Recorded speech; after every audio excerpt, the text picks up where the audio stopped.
यहाँ देव ऋषि नारद कैलाश मानसरोवर की यात्रा को प्रारंभ करते हुए कैलाश मानसरोवर में प्रवेश कर देते हैं। आदरणीय श्री सूत जी महाराज कथा का वर्णन करते हुए सोनक आदि 88,000 ऋषियों को संबोधन कर रहे हैं। देवर्षि नारद ने जब कैलाश पर्वत में प्रवेश किया, नारायण नारायण नारायण, तो उस समय पर वहां भगवान शंकर तो थे नहीं, वहां अकेली जगत जननी जगदम्बिका माँ पार्वती जी वहां पर थी। सज्जनों, भगवान शंकर तो आप समझते हैं बहुत व्यस्तता उनको रहती है, और रहे भी क्यों ना, लोग पूजा उनकी इतनी जो करते हैं, और किसी को कोई वरदान देना है, किसी को कुछ देना है, किसी को कुछ देना है, तो कोई तो धन मांगता है, कोई पुत्र मांगता है, कोई यश मांगता है, कोई मुक्ति मांगता है, कोई भक्ति मांगता है। तो परमात्मा की व्यस्तता थोड़ी ज्यादा है। तो देवर्षि नारद ने जब प्रवेश किया तो वह भगवान शंकर तो मिले नहीं, अकेली जगत जननी जगदम्बिका माँ पार्वती जी विराजमान थी। जब माँ पार्वती जी को देखा, नारायण नारायण नारायण, साष्टांग चरणों में देवर्षि नारद ने प्रणाम किया। लेकिन यहाँ परस्पर प्रणाम हुआ। जब देवर्षि नारद ने माँ पार्वती को प्रणाम किया तो जगत जननी पार्वती माँ ने भी नारद जी को प्रणाम किया। बोले ऐसा क्यों? ऐसा इसलिए हुआ, ध्यान से सुनिएगा। नारद ने तो पार्वती जी को इसलिए प्रणाम किया, वो जगत जननी जगदम्बिका आदि शक्ति हैं, पूरे विश्व की माता हैं, इसलिए उन्होंने प्रणाम किया।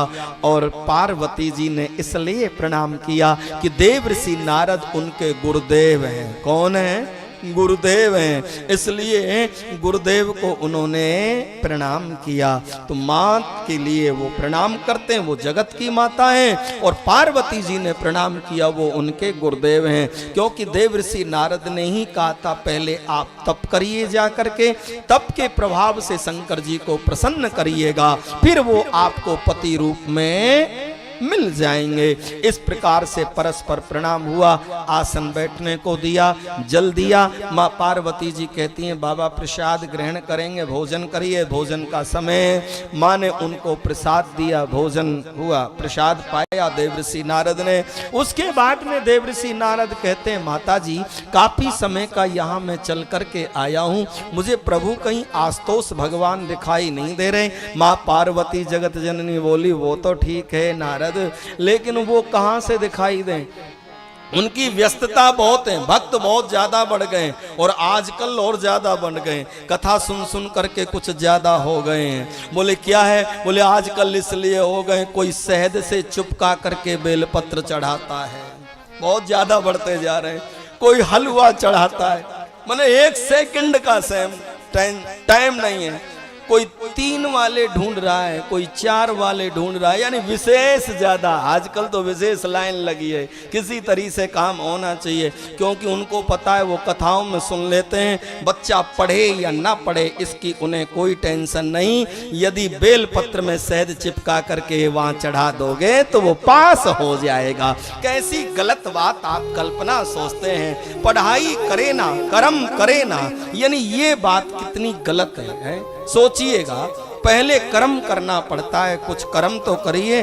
बेल पत्र पर शहद लगाने से, मधु लगाने से आपका बच्चा पास नहीं होगा। उसको कहो पहले पढ़ाई कर, कर्म कर, कर्म का फल तुझे ईश्वर प्रदान करेंगे, और कर्म करने के बाद जो फल होता है वही मीठा होता है। और फल की तो व्यक्ति को कभी इच्छा ही नहीं करनी चाहिए। मेरे नारायण तो कहते हैं बस व्यक्ति को अपना कर्म करते रहना चाहिए। तो आजकल तो बड़ी ज्यादा व्यवस्था, इस कलयुग में तो बहुत ज्यादा व्यस्त हो गए हैं भगवान शंकर। पार्वती जी बोली उनको समय नहीं है, थोड़ी व्यस्तता उनको ज्यादा लगी रहती है। तो बोले क्या आप अकेली हैं? आपको कुछ पता है कहाँ गए हैं? बोले ये मुझे नहीं पता करके जाते, वो कहाँ जाते हैं, शाम को आएंगे तब मुझे पता चलेगा कहाँ गए हैं, किधर गए हैं, किधर निकले। कोई एक रास्ता थोड़ी है। देवर्षि नारद जी को समय मिल गया। देवर्षि नारद बोले बस यही समय, थोड़ी खटपट कराने में, इनमें काफी समय से इनमें हुआ भी नहीं है झगड़ा, क्योंकि बहुत समय हो गया ना। बोले यही समय मिल गया। तो देवर्षि नारद जी कहते नारायण नारायण नारायण नारायण। माँ पार्वती जी बोली क्या क्या हुआ, इतना लंबा नारायण नारायण बोल रहे हो? बोले हुआ ये, मैं सोच रहा हूँ कि घर में देवी आप विराजमान है माता जी, पता नहीं प्रभु किधर निकले। पहले ये बताओ, वो आपसे प्रेम करते हैं कि नहीं करते? थोड़ा हो। पार्वती जी बोली बस ये चर्चा ना करो, वो मुझसे बहुत प्रेम करते हैं। नारद जी को बस बात मिल गई और नारद जी बोले अच्छा तो ये बताइए माता जी, वो आपसे प्रेम करते हैं तो ये बताओ कि वो अपने बदन पर जो भस्म लगाते हैं, ये पता है वो भस्म कहाँ से आती है? किसकी भस्म को वो लगाते हैं? माँ पार्वती जी बोली इतना समय मेरे विवाह को हो गया, इतना समय उनके साथ साथ रहते मुझे हो गया, मुझे तो आज तक पता ही नहीं लगा वो भस्म कहाँ से लगाते हैं। तो नारद जी बोले नारायण नारायण, फिर किस बात का प्रेम? पत्नी को पता होना चाहिए कि नहीं पता होना चाहिए? बोलो है। और फिर उस समय ना पता हो, आजकल की तो पत्नियां ना पता हो तो जबरदस्ती पूछ लेती हैं। बोलो भक्त वत्सल भगवान की।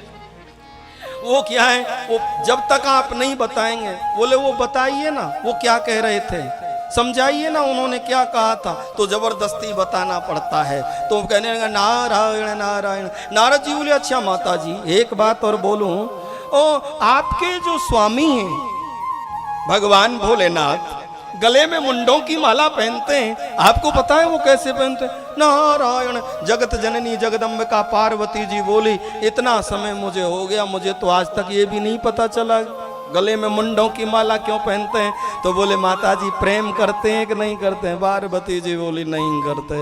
बोले अभी तो तीसरी बात मैंने बोली नहीं है माता जी। हाँ माता जी को भी आनंद आया। बोले बताइए ना बताइए तीसरी बात क्या बताए? बोले नारायण नारायण। बोले नहीं नहीं नारद जी आपको मेरी कसम है, आप मुझे बताइए ना तीसरी बात क्या है? बोले तीसरी बात ये है, आपके कैलाश के सामने जो ये अस्थियों का पर्वत बना हुआ है, क्या कभी आपने पूछा कि अस्थियों का पर्वत कैसे बन गया है?